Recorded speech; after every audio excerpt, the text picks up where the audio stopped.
Bueno, ¿qué tal? ¿Cómo les va? Eh, este jueves 30 hubiera sido nuestro encuentro que teníamos ya programado desde el año pasado. Dadas las circunstancias y como eso no, lógicamente no va a ser posible, Carlos Cao me propuso que grabara la charla que íbamos a tener de modo presencial y me pareció una buena oportunidad para continuar con el trabajo.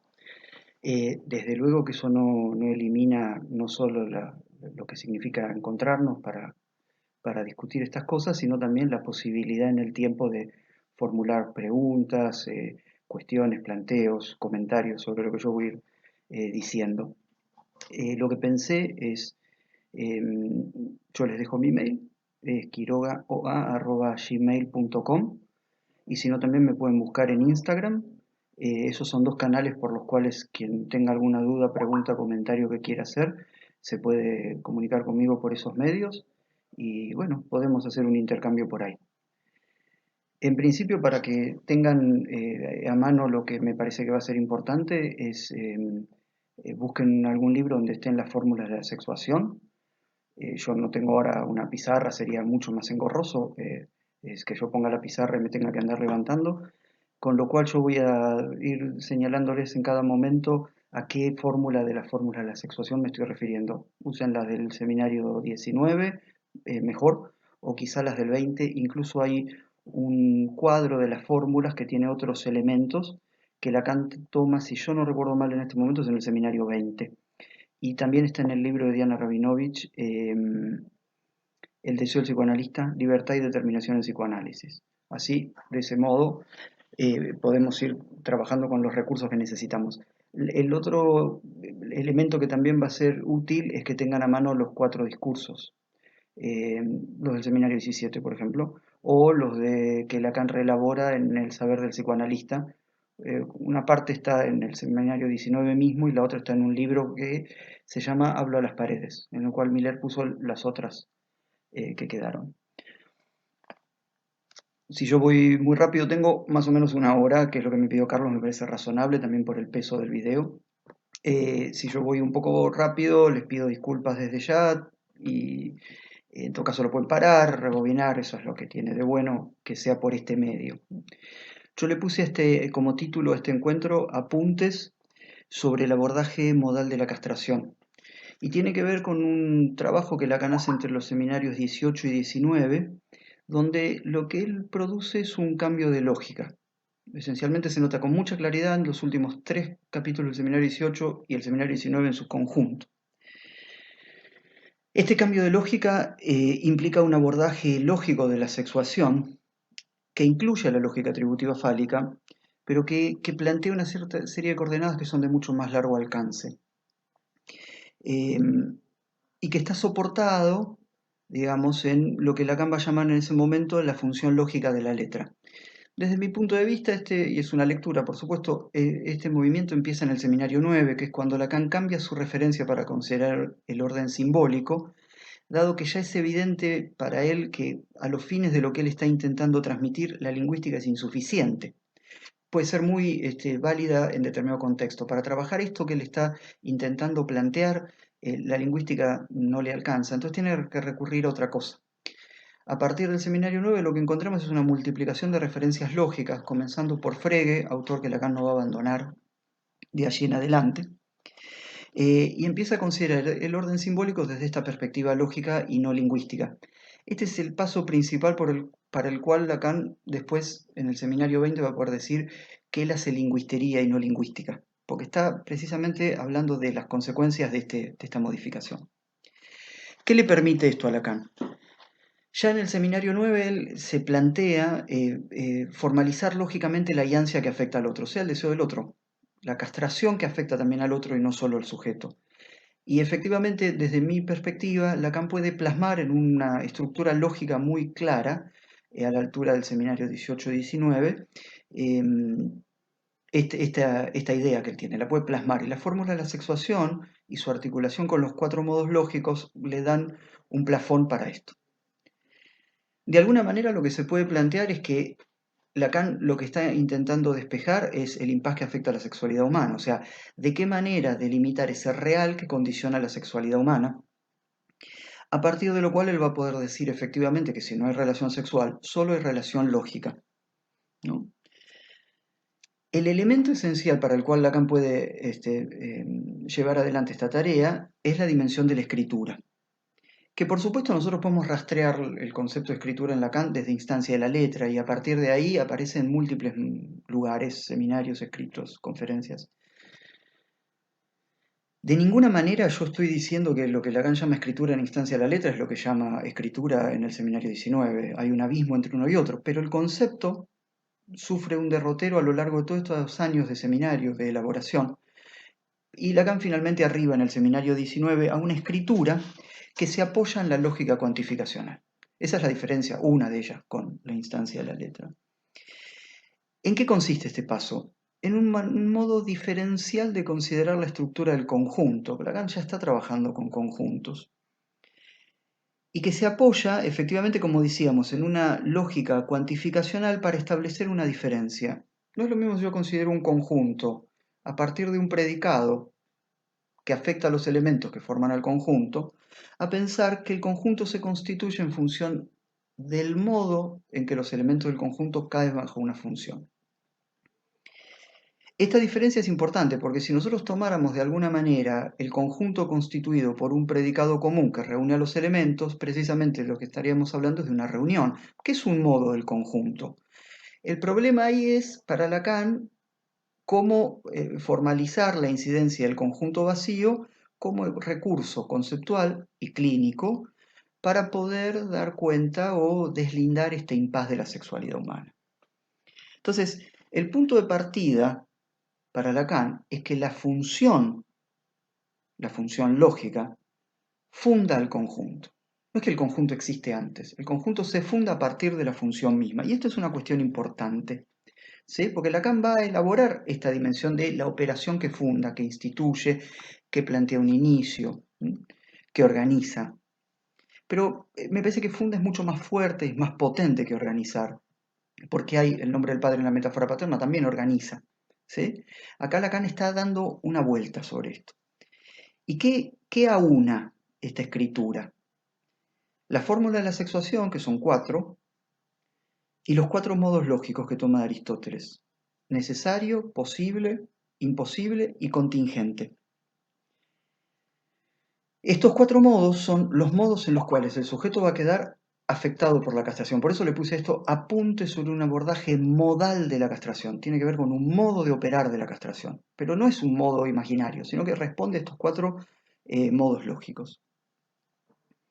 La mira entonces es el impas. Y el punto de partida es que hay un impas que caracteriza a la estructura. Y cuando hablamos de la estructura, estamos hablando de la estructura del lenguaje. O sea, la estructura del lenguaje está afectada por una falla que para Lacan puede ser abordado o considerado desde la perspectiva de una iancia, de un impas. También en algunos lugares lo van a encontrar como una aporía. Esto a Lacan lo distancia del estructuralismo. La otra vez la escuchaba o leía, no, la escuchaba en un video a Diana Rabinovich en el cual se podría decir, bueno, Lacan era estructuralista ahí, en la medida en que toma la estructura, sí, pero Lacan no es estructuralista en el sentido de que no participa en el movimiento estructuralista, precisamente por el hecho de establecer un concepto de la estructura que está soportado de una alianza. Por eso en el seminario 3, por ejemplo, él puede decir que la estructura es un conjunto de elementos, conjunto, que forman un conjunto covariante. O sea, la covariancia indica que hay un agujero que permite el movimiento. Entonces, el impas que afecta a la estructura del lenguaje condiciona la estructura del discurso. Y ahí tenemos la importancia de los 4 discursos, ¿no? ¿Qué dice los 4 discursos? Que pasan de uno al otro. ¿Y por qué pueden pasar? Bueno, efectivamente porque hay una alianza. Si no hubiera alianza no habría movimiento posible. La pertinencia en el seminario 18 de abordar estas cuestiones es que Lacan se pregunta, porque tiene la mira de abordar lo real, al menos de delimitarlo en términos lógicos, para Lacan la lógica es la ciencia de lo real porque permite delimitar efectivamente eso. Lacan se pregunta si existe un discurso que no fuera del semblante. Y esa pregunta quiere decir que Lacan se pregunta si existe un discurso sin palabras. Si el psicoanálisis puede ser un discurso sin palabras. O en todo caso nos preguntaríamos, ¿qué sería un discurso sin palabras? Porque que Lacan plantee esto no significa bajo ningún concepto que él esté diciendo que la palabra deja de ser relevante para el psicoanálisis. La palabra es el único medio, es el instrumento, es la materialidad, dice Lacan en la instancia, con la que nosotros trabajamos. Entonces, si él se pregunta cómo sería un discurso sin palabras, es porque efectivamente, como su mira es lo real, ya se ha encontrado con el problema de que la palabra no alcanza lo real. La palabra es insuficiente, es necesario un recurso otro, porque si bien la palabra es el medio con el cual accedemos a la estructura discursiva del paciente, en el cual, en el discurso, vamos a encontrar la ansia, para poder delimitarla necesitamos algo más que la palabra. Y yo, en principio, les dejo esto como para que ustedes lo piensen. Sería interesante si alguien tiene ganas de comunicarse conmigo, escribirme, para a ver qué piensan de esto. Los 4 discursos rotan. Y la idea es encontrar el impas. Entonces yo lo planteé en estos términos. Los 4 discursos son posibles porque hay un orden, pero el orden queda velado por la circularidad de los movimientos. Ahí está el punto. Ubicar que más allá que la circularidad de los movimientos impide ver el orden está, es subyacente. Y ese orden determina posibilidades e imposibilidades. Trabajen con los 4 discursos y van a ver que la imposibilidad se halla. Es claramente definible. ¿Sí? Hay determinados elementos que nunca comparten la misma razón. Y eso nos está indicando que hay un orden. O sea que se deslinda esa imposibilidad. ¿Qué implican los discursos? Está claro que Lacan no está hablando del discurso corriente, está hablando del discurso como estructura. El discurso implica la operación de la barra. Y esto viene de instancia, donde la barra separa significante de significado. Pero está tomado en el contexto de radiofonía, que es un escrito contemporáneo, donde Lacan dice que esencialmente la función de la barra está soportada de la dimensión del corte. Podríamos decir la barra es la escritura del corte, o es una escritura posible del corte, para ser un poco más precisos. ¿Y por qué es importante el corte? Porque si hay corte, hay borde. Y es a partir de ese borde que nosotros vamos a poder deslindar lo real. O sea, a partir del corte que bordea lo real, se deslinda el campo de lo posible y un irreductible, un imposible lógico. Entonces la contraposición para Lacan va a ser a partir de este momento entre la verdad y lo real. O también entre el semblante y lo real, como vamos a ver. O también entre la verdad y lo demostrable. Como para interrogarnos, ¿todo lo que es verdad es demostrable? A la inversa, ¿todo lo que es demostrable es real? Perdón, ¿es verdad? ¿Todo lo que es verdad es demostrable? ¿Todo lo que es demostrable es verdad? O sea, Lacan los pone en disyunción con muchísima claridad. Y esta disyunción se sostiene. Decíamos que la estructura del lenguaje es precisamente aquella preexistencia que soporta la posibilidad del discurso, ¿no? ¿Qué diferencia lenguaje y discurso? El lenguaje es para todos y nos preexiste. En cambio, el discurso es el lugar donde se aloja una particularidad, que solo se produce con el corte, o sea que antes del corte no hay alojamiento de la particularidad, el corte funda el discurso, funda la estructura, va a decir Lacan, permitiendo en ese mismo movimiento el alojamiento de una particularidad. Si no hay particularidad sin corte, no hay particularidad sin otro, no hay particularidad sin la historia. Por eso también en algunos lugares se puede leer o escuchar que la psicosis está fuera de discurso. Porque el problema es la historia, no que no haya tenido una familia, sino la historia en el sentido analítico del término. Entonces, ¿qué es el discurso? Es aquella estructura, es el lugar donde queda deslindado lo que queda alcanzado por el semblante y lo que es reacio al semblante, o sea, lo que no queda tomado por él. La barra del corte, entonces, nos indica la puesta en juego del significante en total independencia del efecto de sentido. O sea, Lacan acá está trabajando el significante, pero la significancia en términos de instancia de la letra no es la producción de un efecto de significado. O sea que esencialmente Lacan está caracterizando un S1.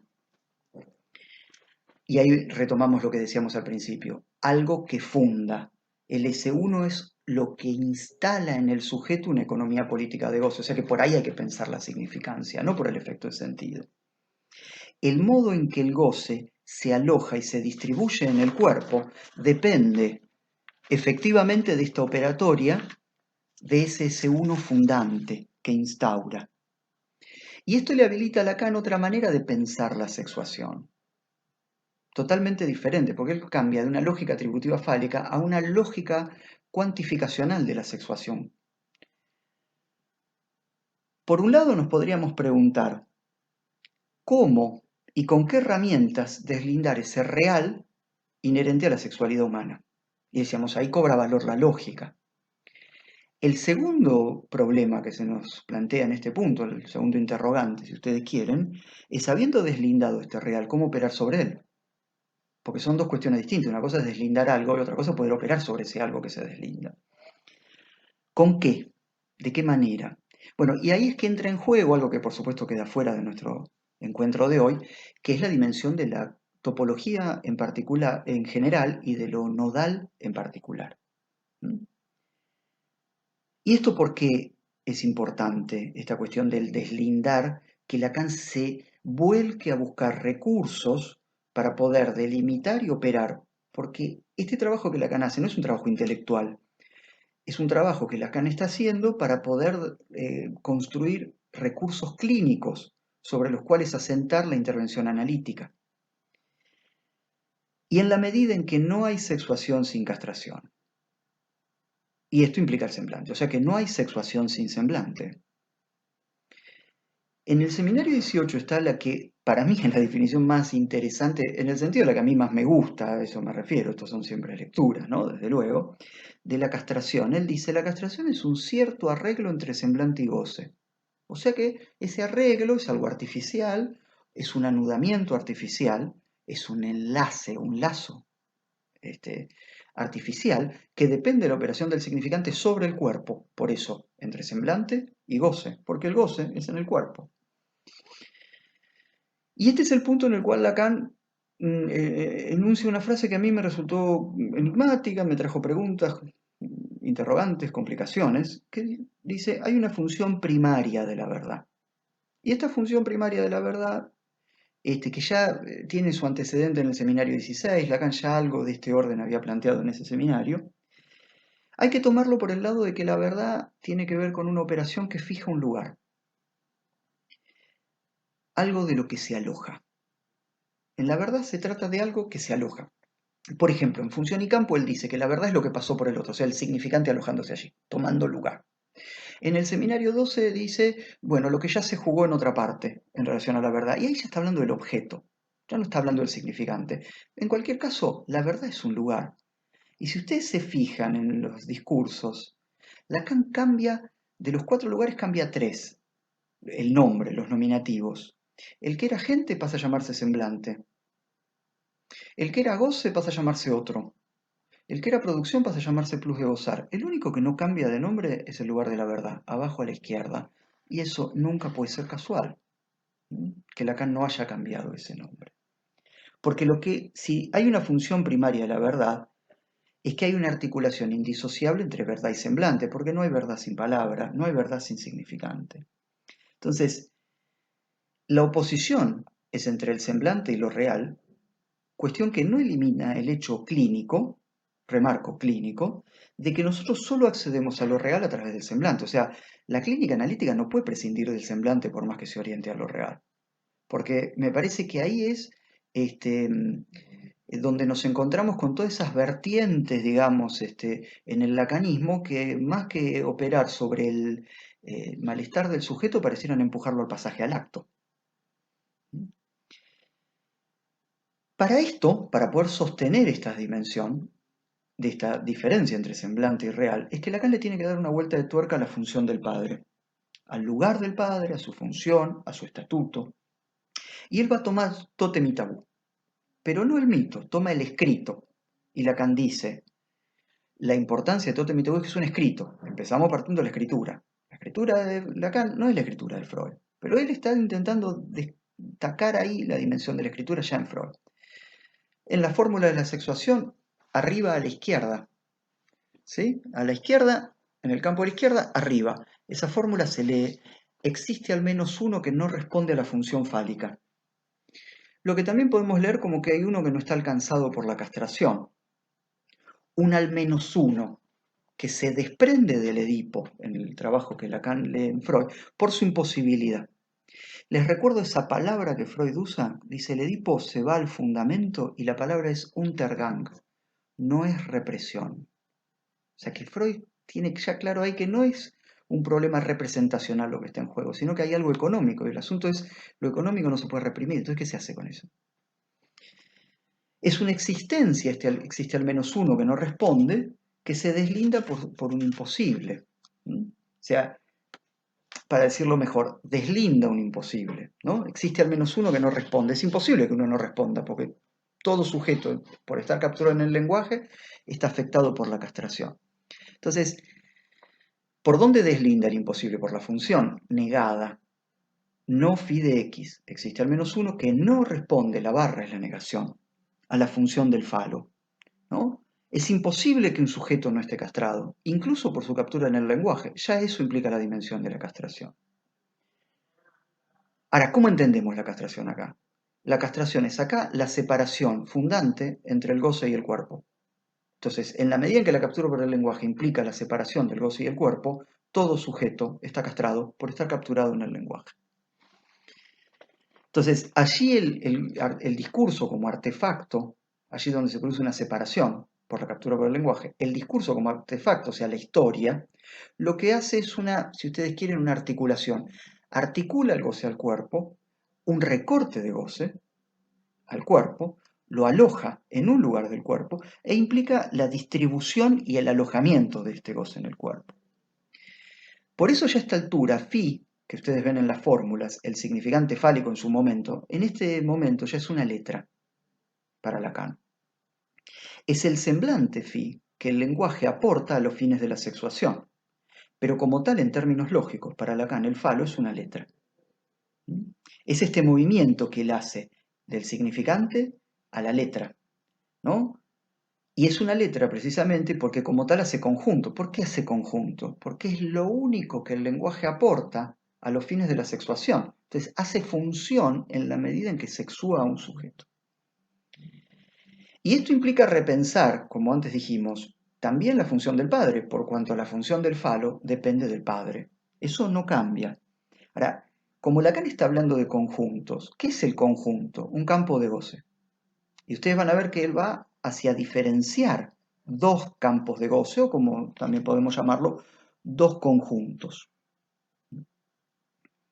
Esta función, phi de x, se fija vía la escritura.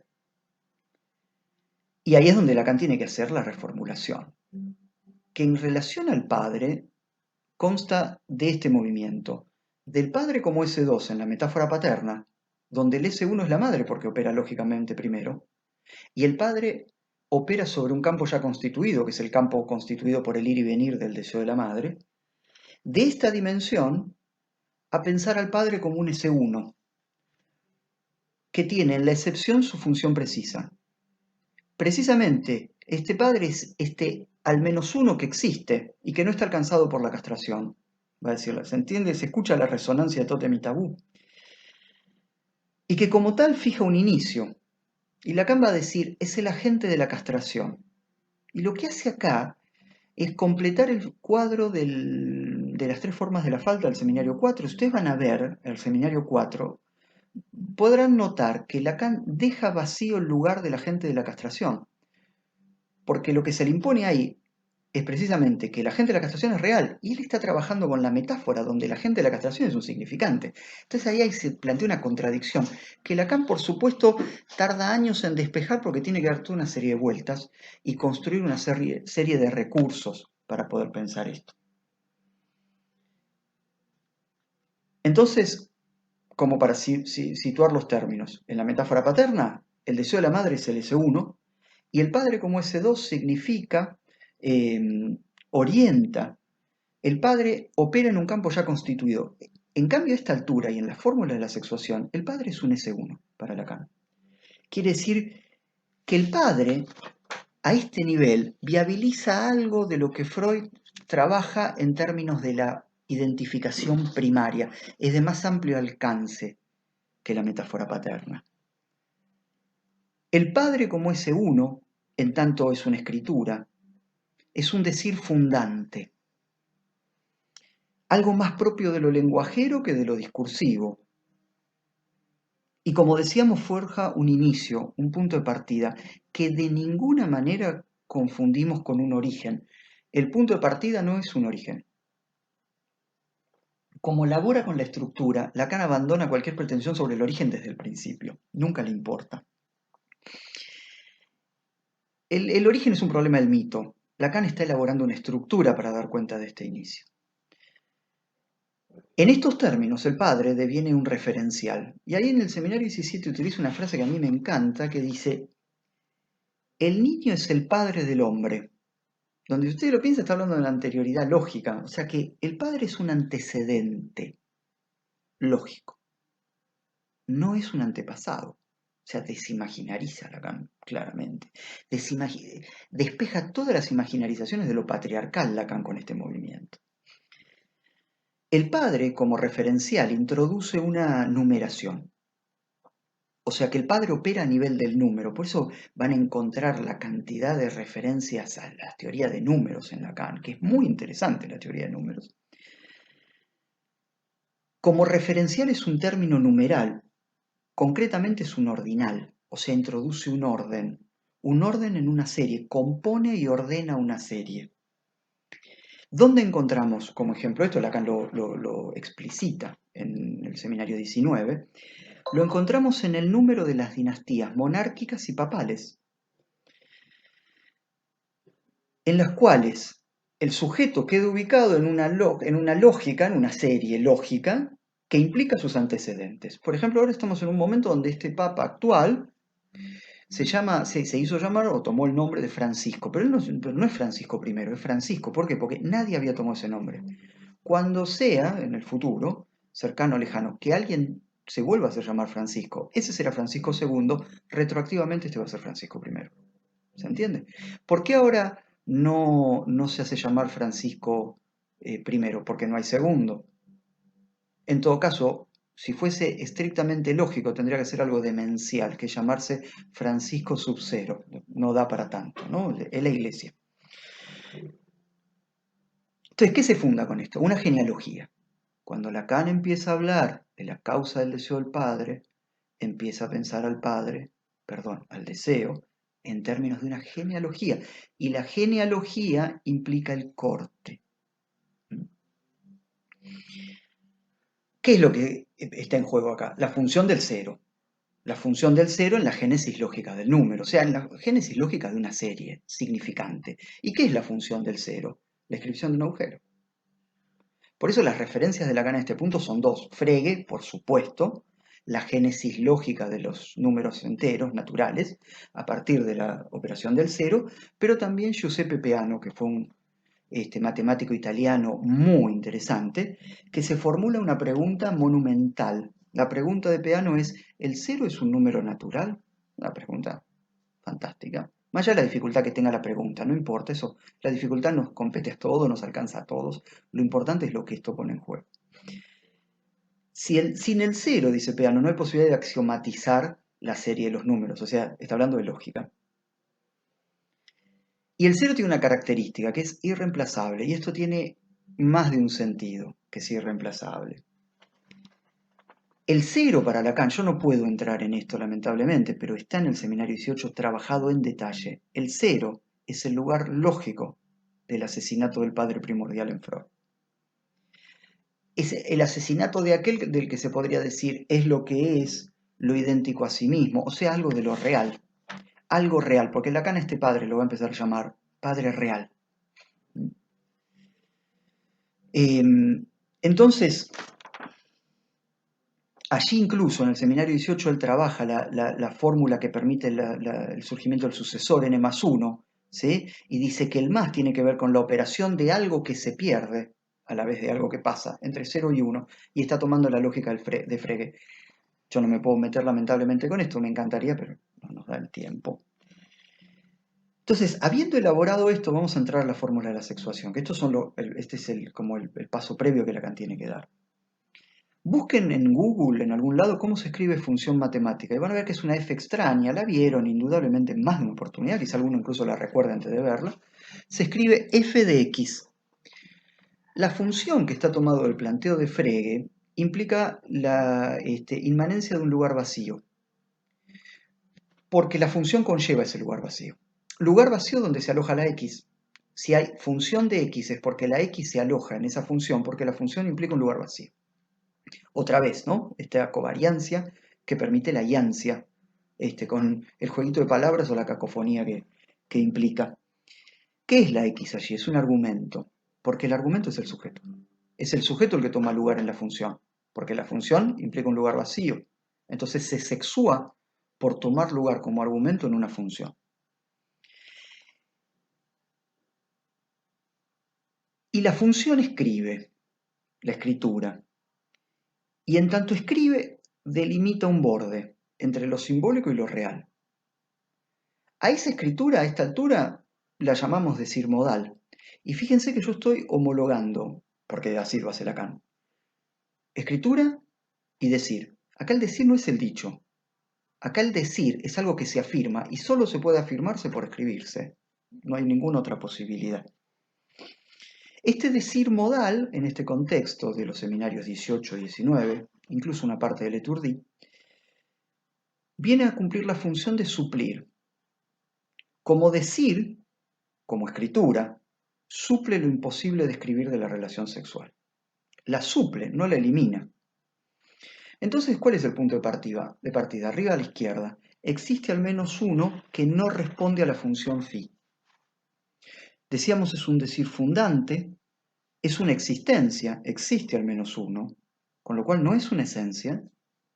La esencia es lo que no hay, o sea, la inmanencia sexual del hablante es lo que no hay. Por eso tiene que sexuarse, porque no tiene inmanencia sexual. Si hubiera identidad sexual, entonces no sería necesaria esta operación de sexuación. Y decíamos que esta existencia toma la función de una excepción, que tiene un valor lógico, desde luego. Y dice Lacan, si se afirma la existencia, el no todo se produce. Si se afirma, o sea, no está garantizado que se afirme, el no todo se produce. O sea que el no todo no está dado de entrada, ¿no? A veces escuchamos en el psicoanálisis como cierta idealización del no todo, como una especie de estudiantina, el no todo, el no todo. El no todo no está garantizado y habría que discutir los efectos que el no todo tiene sobre el sujeto también, ¿no? No son rosas. Si el no todo no está de entrada, es la consecuencia de que se afirme que existe al menos uno que no responde. Entonces, ya el no todo es un tratamiento lógico de una falla real. Entonces toma la forma de lo contingente. ¿Por qué? Porque no está de entrada. ¿Y esta existencia qué modo lógico toma? Lo necesario. Es necesario que exista al menos uno que no responda para que se forje un inicio, uno de cuyos resultados es que se deslinda el no todo. O sea que no todos quedan alcanzados por la función fálica. Comienza entonces, a partir de esto, Lacan a poder delimitar dos campos de goce, cosa que no había hecho hasta este momento. ¿A partir de qué? A partir de la negación, la barrita de las fórmulas. Porque Lacan toma, ¿no?, la negación forclusiva, que es solidaria de la contradicción en francés, y la negación discordancial, que en francés se llama expletiva, y Lacan destaca a partir de Edouard Pichon, que fue un psicoanalista de la primera generación francesa, que hace unos trabajos, está en internet, hay que rastrearlo, es muy interesante. Lo discordancial no tiene que ver con la contradicción, sino que tiene que ver con lo indecidible, o sea, con la imposibilidad de despejar un valor de verdad, verdadero o falso. En la contradicción yo puedo decir, ¿es verdadero o es falso? Por eso tengo contradicción, puedo afirmar que es verdadero y que después es falso. Bueno, ya lo vamos a ver en un ratito. En cambio, a nivel de lo indecidible, yo no puedo decir si es verdadero o falso, porque no puedo afirmar un valor de verdad. Entonces es sí o no, y ni sí ni no a la vez, podríamos decir, ¿no? Con lo cual, a partir de esta diferencia, Lacan lleva el inconsciente a una dimensión allende del planteo freudiano. Porque lo que Lacan está elaborando es una lógica que está más allá del principio de contradicción. El principio de contradicción reina en el fantasma, es el inconsciente freudiano. ¿Se acuerdan? Y el inconsciente nuestro, dice Lacan del Seminario 11, bueno, está orientado a lo real. Pero entonces necesito otra lógica, porque con el principio de contradicción no llego allí. Entonces, esto le permite, esta lógica, más allá del principio de contradicción, orientarse hacia lo real, con lo cual puede efectivamente plantear que hay dos dimensiones del inconsciente. Podemos tomar el inconsciente como un conjunto abierto, del lado del no todo, del lado derecho de las fórmulas, la sexuación femenina, y podemos tomar el inconsciente como conjunto cerrado del lado izquierdo, o sea, del lado del campo fálico. Esto es importante porque, primero, porque Lacan no está echando por tierra el inconsciente freudiano, no, está planteando una dimensión más allá. Por otro lado, Lacan elimina la lógica atributiva, no, la lógica atributiva queda sometida, o queda incluida, mejor, más pertinente el término, queda incluida en el campo fálico, ¿sí? No es que se elimina, que desaparece, bajo ningún concepto, no podría desaparecer. Entonces, si la excepción funda, entonces constituye un campo, el campo fálico. ¿Por qué? Porque cierra el conjunto. Y acá Lacan está haciendo referencia a algo que él va a tomar de las fórmulas de la elaboración de Boole sobre las teorías de conjunto y también sobre Cantor. ¿Qué es lo que plantea? La teoría de los conjuntos lo que plantea, o se pregunta en todo caso, es cuál es la condición para poder cerrar un conjunto. Para poder cerrar un conjunto yo necesito que un elemento me quede por fuera. Ese elemento que me queda por fuera le hace límite al conjunto, por ende me lo cierra. Entonces fíjense que cuando se afirma la existencia bajo el modo de una excepción, ¿por qué? Porque es una excepción a la función fálica, es una excepción a la castración. Se afirma que existe uno que no responde a la castración, con lo cual cierra el conjunto, porque deja algo afuera. Ahora, si cierra el conjunto, lo que deslinda es que hay algo más allá de ese conjunto, que no queda incluido en él. Fíjense que es interesante, porque acá la operación del padre tiene una relación a la sexuación que incluye lo femenino, el campo femenino. Yo no estoy hablando de la femineidad, estoy hablando de lo femenino. Estos campos, masculino y femenino, son para todo ser hablante. Acá no está hablando de hombres y mujeres, está hablando de un goce fálico que llamará masculino y un goce no todo que llamará femenino. ¿Sí? Pero estos dos campos operan para cualquier sujeto con independencia de si es un hombre o una mujer. Eso es totalmente irrelevante, no importa. Entonces, decíamos, como por un lado la excepción funda un conjunto, deslindando que hay algo afuera, lo que deslinda, primero dijimos es el no todo, lo produce. No todo X responde a la función phi. Ya vamos a llegar ahí otra vez. Lo que me interesa destacar ahora es qué queda del lado del campo del no todo a la misma altura de la existencia, o sea, arriba a la derecha. Y esa fórmula se lee: no existe al menos uno que no responde a la función phi. No existe al menos uno que no responde a la función phi. Esa inexistencia se inscribe del lado del campo femenino, ¿no? Ahora, Lacan no pone, ¿sí? Como vamos a ver, dos universales, uno del lado masculino y otro del lado femenino, como si fuera al modo de los universales aristotélicos, la universal afirmativa y la universal negativa. Lacan incluso modifica los lugares, porque en el cuadrángulo aristotélico que encontramos en el organón, los prosdiorismos A, E y O, el universal está arriba y la particularidad abajo. O sea que tienes la esencia en Aristóteles arriba, la existencia abajo. Lacan invierte, pone la existencia arriba, pero no estrictamente no usa el término particular, pero lo pone como existencia. ¿Y qué está indicando eso? Lo conflictivo del universal, porque es a nivel del universal que también se va a jugar esta alianza que afecta a la sexualidad humana.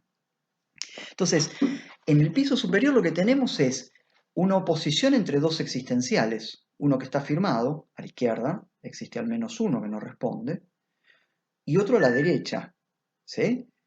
No existe al menos uno que no responde. Discúlpenme, pero justo me está sonando el teléfono. Listo, ahí está. Decía entonces que deslinde estos dos existenciales, uno afirmado y el otro negado. Ahora, ¿qué significa no existe al menos uno que no responde? Que del lado del campo femenino de las fórmulas no hay excepción. Y si no hay excepción, entonces, esto va a tener consecuencias sobre el universal. Porque fíjense que lo que se afirma es primero arriba y después esto tiene consecuencias sobre el universal. Volvemos otra vez, arriba a la izquierda, momento primero, lo necesario. Existe al menos uno que, como decir, se afirma como verdad. Existe al menos uno que no responde a la función fálica. Y esto tiene consecuencias sobre el universal. Del lado fálico lo cierra. Todo x phi de x. O sea, todo x responde a la función del falo. ¿Por qué? Por estar capturado en el lenguaje. Por haber sufrido la desnaturalización, lo llamamos antes separación del goce y el cuerpo, que la represión primaria conlleva. ¿No? Captura por el lenguaje, se produce esa separación. O sea que lo que tenemos del lado masculino es el cerramiento del conjunto, que implica que todo sujeto está afectado por la Bedeutung que el lenguaje provee. Y ahí tenemos la contradicción. Por un lado está que existe al menos uno que no responde, pero en el mismo campo está que todo X responde a la función fálica. Ahí está la contradicción. Es claro. Yo siempre digo esto y aquellos que en espacios de formación me escuchan hace años saben que yo lo planteo en estos términos. Nunca vamos a negar la dificultad de la obra de Lacan. Lo que sí podemos decir es que la obra de Lacan está soportada de una lógica que es inexpugnable. Quiero decir que es sólida, a eso me refiero, no que no tiene puntos por donde se la pueda criticar, desde luego, todo autor tiene puntos por donde se lo puede criticar, si se lo hace seriamente, pero esto está soportado de una lógica que Lacan desarrolla a lo largo de años. Del lado derecho de las fórmulas, lo que tenemos es la ausencia de excepción. No existe una excepción, no existe al menos uno que no responda, y esto tiene consecuencias sobre el universal. Dice, no todo x phi de x, o sea, no todo x responde a la función del faro. Y ahí tenemos lo indecidible. O no existe al menos uno que no responda, o no todo x responde. Porque si no todo x responde, entonces algunos sí. Ese no todo, en Lacan, remite en Aristóteles a la particular negativa. Algunos no. Entonces, no todo x, phi de x, están aquellos que no responden del todo a la función fálica. Porque fíjese, si lo pensamos, nos hacemos esta pregunta. La inexistencia que leemos arriba a la derecha, no existe al menos una x que no responda a la función del falo, no dice que todos respondan. Porque abajo se afirma, del mismo lado, que no todo x responde a la función. Estos son los asuntos de lógica que tienen su dificultad, pero que me parece que son los elementos con los cuales trabajar. Por ende, entonces, si del lado femenino no tenemos una excepción, el conjunto queda abierto. Y ahí se deslindan los dos campos de goce. A falta de un término del lado derecho que hiciera excepción, entonces el conjunto no puede cerrarse, el conjunto queda abierto y por consiguiente no se escribe de ese lado un universal. Fíjense que ustedes tienen un universal afirmado y otro negado. A ver, ¿qué es lo que hubiera puesto Lacan si hubiera tomado los universales de Aristóteles? Del lado izquierdo, la particular afirmativa, todo x phi de x. Del lado derecho, perdón, esto es por ir rápido. La universal afirmativa del lado izquierdo, todo x phi de x. Y del lado derecho hubiera debido poner la universal negativa, que hubiera sido como todo x no phi de x, o sea, ninguno responde. Y no es eso lo que Lacan pone. Lacan cambia de lugar, tomando la lógica de Aristóteles, cambia de lugar la negación, y en lugar de ponerla en la función, la pone en el coantor, y eso fue la primera vez que se hizo, en el campo de la lógica. Hasta Lacan esto no había sido hecho. Lo que tenemos que entender es que todo esto que Lacan está trabajando está inmerso en un contexto, y ese contexto es aquel que se da, yo diría, desde principios del siglo XX, con los intentos de Frege, Russell, Hilbert, Frenkel o Zermel, y después Gödel, tratando de formalizar de alguna manera la consistencia de la aritmética. ¿Y qué encuentra Gödel? Que la aritmética es o inconsistente o incompleta, que todo sistema simbólico es o inconsistente o incompleto, que las dos cosas no se pueden. No se puede ser completo y consistente. Si es uno, no es el otro.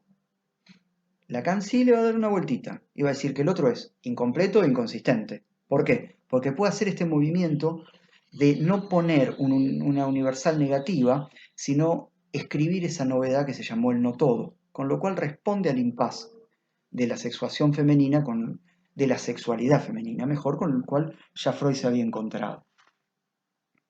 Entonces, no hay relación sexual, se puede entender que no hay relación entre dos universales, porque del lado derecho yo no tengo universal, tengo el no todo.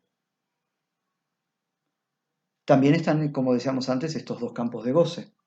Uno limitado, del lado izquierdo, que queda circunscripto a la única Bedeutung que el lenguaje provee, al falo, como letra, phi de x. Y otro, que escribe con O mayúscula, otro, donde ese límite no opera. Punto donde entonces del lado derecho la común medida no la alcanza del todo. ¿Eso significa que el falo no opera? No, por supuesto que opera. Fíjense el cuadro ese, si lo encontraron, el que está en el libro de Diana Rabinovich, que también está, como creo que no me estoy equivocando, en el seminario 20. Hay hay una flecha que va del campo femenino al falo, porque hay una conexión al falo, pero no toda. Quiere decir que el falo no alcanza del todo para dar cuenta de eso. El seminario 17 es otra vez la ocasión donde Lacan dice que la histérica, y por algo el psicoanálisis empezó con la histérica es aquella que denuncia que el significante no alcanza del todo para dar cuenta de, creo que dice así, de lo que ella podría dar o de lo que podría establecerse como mujer. No soy exacto, por supuesto, como lo estoy diciendo en este momento. Entonces, a nivel de del todo X y del no todo X, ubicamos los efectos. Y lo que Lacan está planteando es que lo problemático está en la existencia. Entre una existencia afirmada y una existencia negada. Lo problemático está ahí desde mi perspectiva, porque ahí es donde se plantea el inicio, a nivel de la existencia, no a nivel de los universales, ahí está el efecto. ¿Sí? Y el inicio es problemático, lo fue para Freud, y por eso termina en un mito. Y Lacan está elaborando una estructura que le permita trascender de eso problemático. Con lo cual en este momento introduce una frase muy interesante que está en más de un lugar, que reza: el arte de producir una necesidad de discurso. Frase que yo divido en dos partes. Una necesidad de discurso es el efecto, es la consecuencia. El arte de producir es la operación, ¿no? Y Lacan dice producción, no dice ni creación ni invención, dice producción. Y es lógico entonces que esté del lado fálico. Es producción porque se produce con algo. La invención es de la nada, pero la producción es con algo. La creación es ex nihilo, dice Lacan. El María Moliner, los invito a que vayan a ver al María Moliner el término producción. Van a ver que las acepciones son una cosa así. O sea, es imposible enumerarlas. Imposible no, pero nos llevaría una hora. Es un campo semántico muy amplio, que lo que yo destaco es que tiene ese campo semántico, está como enmarcado por el concepto, por el sentido de producir un objeto, al modo industrial, por ejemplo, hasta demostrar. Entonces, ¿qué es lo que se produce con esto? ¿Qué produce Lacan con esto? Produce una demostración. La demostración formal de la inexistencia, de aquello que del lado femenino haría excepción, estableciendo un universal. Al no haber eso, no hay universal porque el conjunto no se cierra. La pregunta es si esa inexistencia existía antes. Parece un juego de palabras, pero no, es un punto importante. La inexistencia y su consecuencia, el universal femenino, que no hay, solo se demuestra formalmente a partir del decir fundante de la excepción. O sea que estrictamente, antes de lo cual no tiene existencia lógica. tengamos en cuenta que esta consecuencia, o sea, esta demostración formal, esta producción lógica, es un tratamiento real, es simbólico, lógico, de una falla real. O sea que si la estructura del discurso no opera, la falla real está igual, pero lo que no tenemos es la demostración formal.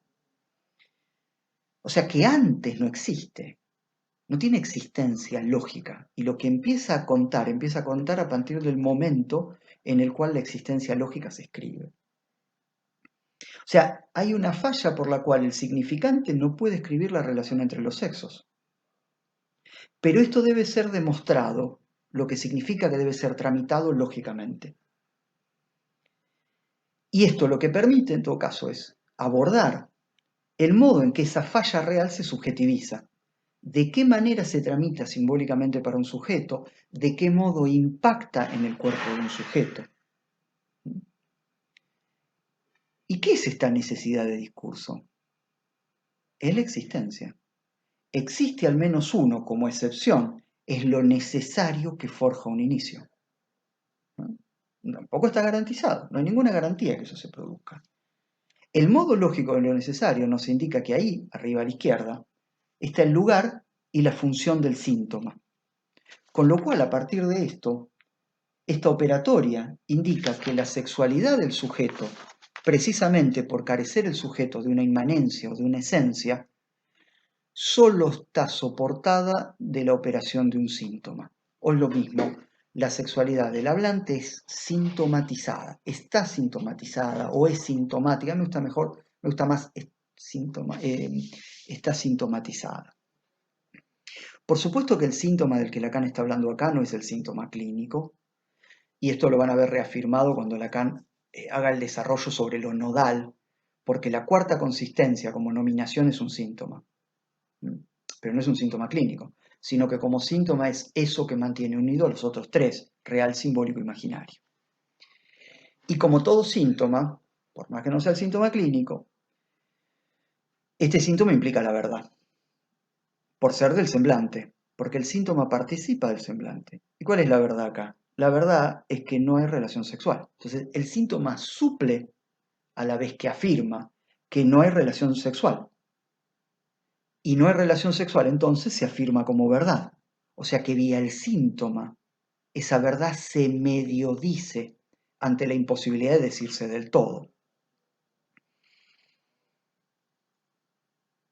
El síntoma, que es lo necesario, entonces es el soporte de aquello que viene a taponar el agujero de la inexistencia. ¿Quién es el partener del sujeto? Y en un cierto nivel es su síntoma, que por supuesto le permite operativamente o instrumentalmente la conexión con un otro cuerpo donde efectivamente donde pueda dirigirse en su relación al goce. Estrictamente los tópicos con los que Lacan dice que se obtura la inexistencia son la verdad y el goce, o sea, el fantasma, la verdad y el goce. En el fantasma tenemos valor de verdad y valor de goce. Y ambos taponan esa ansia que se establece en el paso entre el 0 y el 1. En ese esquema, si ya lo encontraron o lo buscan después, está en Diana, Seminario 20 también, Lacan pone del lado de la excepción el 1. ¿Por qué? Existe al menos uno, hay un 1 que se afirma. Y el 0 del lado de la sexuación femenina. ¿Por qué? Porque no existe al menos uno, 0.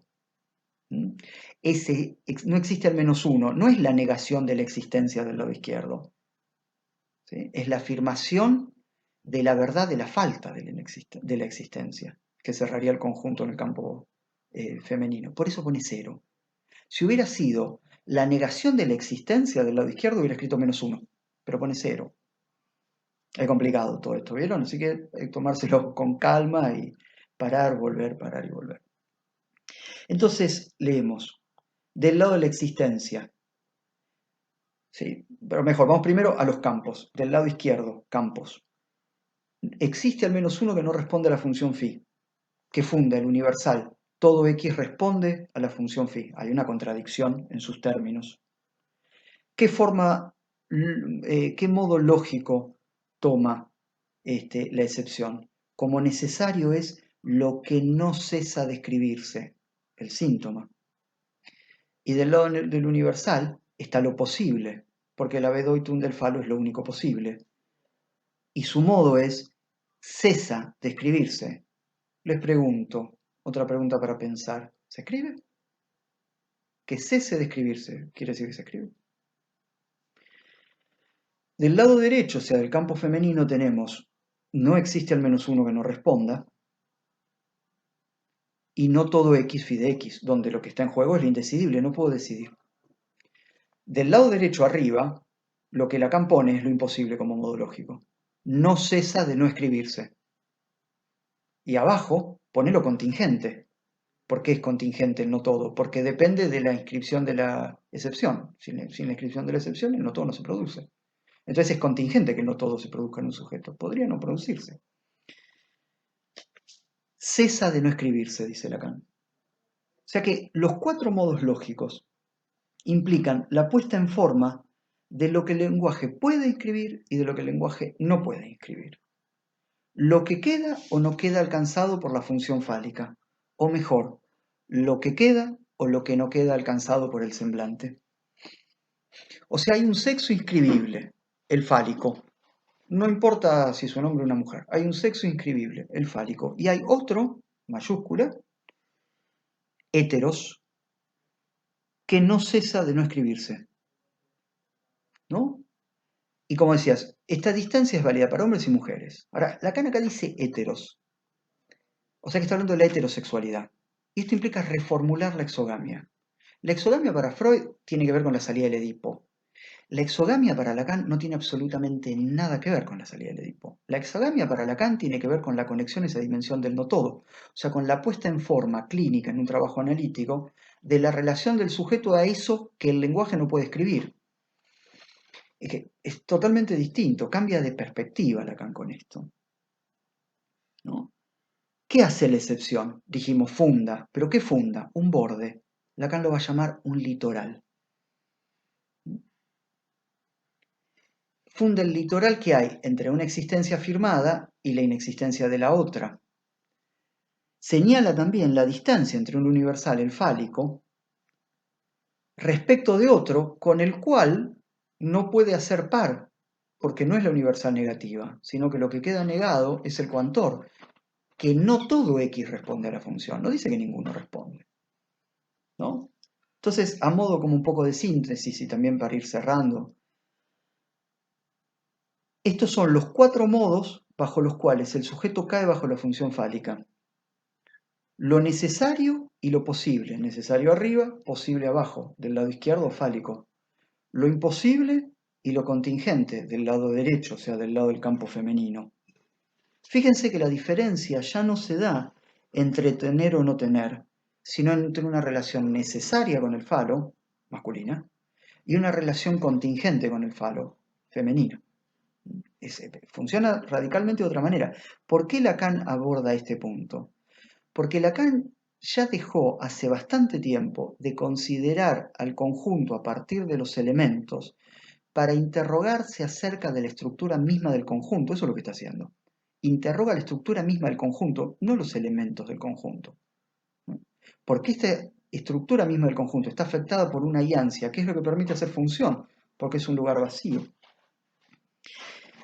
Y otra diferencia, estoy como muy, les dejo algunas cosas para pensar, ojalá que alguno de ustedes los convoque, más allá del tiempo que cada quien le lleve pensar estas cosas y a la conclusión que lleguen, lo importante es trabajar.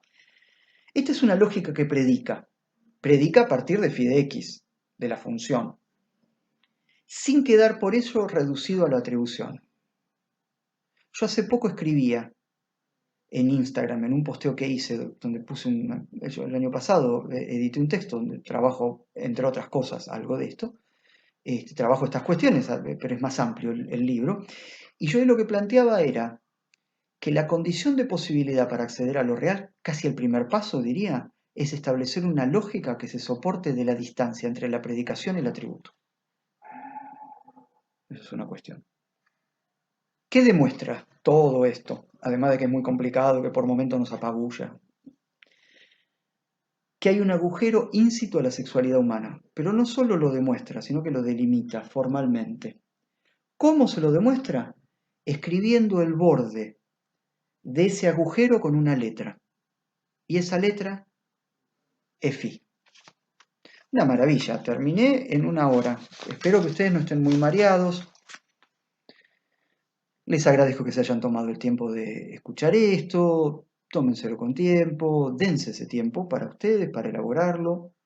Les reitero, quien tenga preguntas, quien tenga ganas, o preguntas, comentarios, lo que tenga ganas, me puede escribir a mi mail, que es quirogaoa@gmail.com, o también me puede buscar en Instagram y, y por ese lado nos podemos contactar. Ha sido un gran placer para mí, otra vez, y bueno, espero que les haya sido útil para, más que nada, no para responder preguntas. Eso, si sucedió, buenísimo. Pero es lo que menos relevante me parece. Lo que me parece esencialmente relevante es que esto nos ponga a trabajar. No solo a ustedes, también a mí. Les mando un saludo. Chao.